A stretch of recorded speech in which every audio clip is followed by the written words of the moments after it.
Iran ఏంటంటే చాలా confusion లో ఉంది. ఎందుకు ట్రంప్ యుద్ధ విరమణ ప్రకటించి తన అటాక్ చేసేదాన్ని వెనక్కి వెళ్ళిపోతే మరి ఇరాన్ పరిస్థితి ఏంటి? ఇరాన్ గెలిచినట్ట ఓడినట్ట? అంటే ఇరాన్ విపత్కర పరిస్థితిలో పడిపోయింది. కానీ విజయ గర్వంతో తను అటాక్ చేసేది ఇంకా అటాక్ చేస్తూనే ఉందన్నమాట. ఒకప్పుడు పూర్వపు ఒక రాజు పరిగెత్తిపోతుంటే వాడు వెనకాల వెళ్ళిపోయి వాళ్ళని చంపేసినట్టు ఉంటది అనమాట. వాళ్ళని ఎవరిని వదలకుండా తరిమి తరిమి కొట్టి చంపాడు. ఈ టైపులో ఇరాన్ ఇబ్బంది పడుతుంది.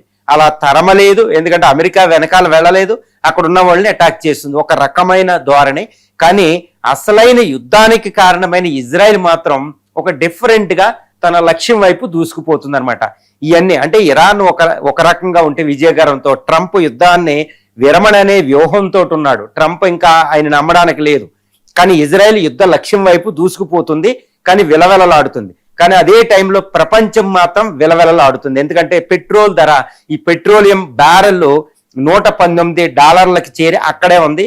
ఈ స్టాక్ మార్కెట్లు మళ్ళా కొలాప్స్ అవడం ప్రారంభమైంది. కాబట్టి ప్రపంచం అంతా విలవిలలాడిపోతుంది.